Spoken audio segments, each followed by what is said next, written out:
కొన్నిసార్లు అసలు ఫిర్యాదు కంటే దాని మీద ఇచ్చే వివరణ మరింత గందరగోళంగాను మరింత సమస్యగా మారుతుంది అంటుంటారు. ఇప్పుడు ముంబైలో ఒక వ్యక్తి యొక్క ఫోన్లో ఈవీఎం తాలూకు పాస్వర్డ్ బయటపడిందని మిడ్ డే ఇచ్చిన వార్త, దాన్ని రాహుల్ గాంధీ పోస్ట్ చేయటం, అప్పటి నుంచి పొద్దునుంచి దుమారం. అంటే ఎలన్ మస్క్తో మొదలై అది ఇక్కడ దాకా వచ్చింది.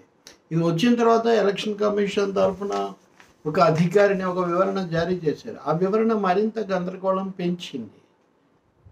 అక్కడ ముంబై నుంచి పోటీ చేసిన శివసేన ఎంపీ రవీంద్ర వైఖర్ బావమర్ది మహేష్ పండిల్కర్ అనే ఆయన, అతన్ని ఫోన్లో ఈ పాస్వర్డ్ ఉంది, దీని మీద పోలీసులు కేసు పెట్టారు అన్నది రాహుల్ గాంధీ విడుదల చేసిన వార్తలో కథనం. ఇప్పుడు ఈ ముంబై సబర్బన్ జిల్లా ఎలక్షన్ ఆఫీసర్ వందన సూర్యవంశీ ఆమె ఒక ప్రకటన విడుదల చేశారు. ఏమని అంటే, అసలు ఈవీఎంలకు పాస్వర్డ్లు ఇట్లాంటివి ఏమీ ఉండవు, ఆ వాటికి వేటితో కూడా సంబంధం ఉండదు, అవి స్టాండ్ అలోన్గా ఉంటాయి, వాటికి వైర్లెస్లు కానీ వైర్ కనెక్షన్స్ కానీ ఏమి ఉండవు, కాబట్టి దాని పాస్వర్డ్ ఉండే అవకాశం లేదు, ఓటీపీ వన్ టైం పాస్వర్డ్ ఉండే అవకాశం లేదు అని ఆమె వివరణలో చెప్పారు. కానీ ఉంది ఇక్కడ.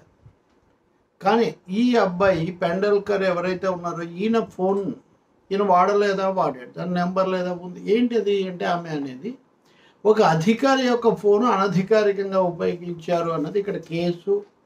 ఆ కేసే పోలీసులు పెట్టారు.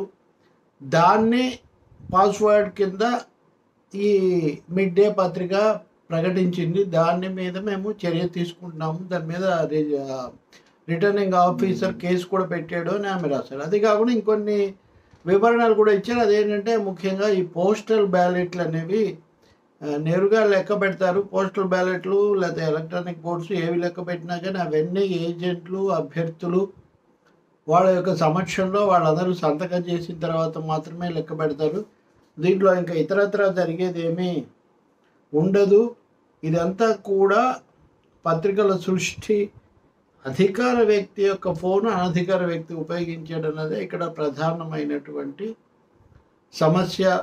దీన్ని ఆ పత్రిక బాధ్యత లేకుండా ప్రకటిస్తే దాన్ని కొంతమంది రాజకీయ నాయకులు తప్పుడు కథనాలు ప్రచారంలో పెట్టడానికి వాడుకుంటున్నారు అని కూడా ఆమె ఆరోపించారు. అంటే ఒక విధంగా ఆమె రాహుల్ గాంధీ గురించి చెప్తున్నారు. ఈ కథనం ఎప్పుడు వచ్చింది? ఇది చాలా ముఖ్యం.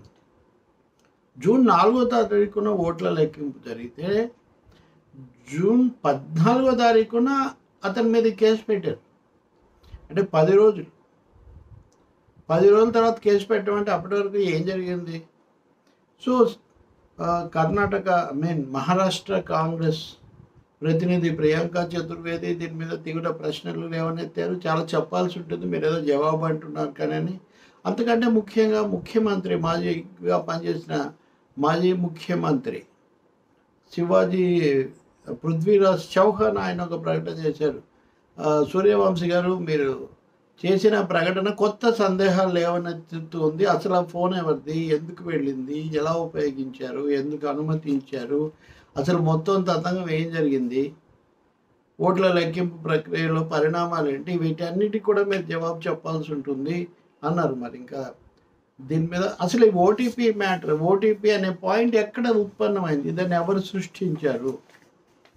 ఆ పత్రిక రాయడానికి పోలీసులు ఎఫ్ఐఆర్లో పెట్టింది కదా ఆ పత్రిక రాసింది.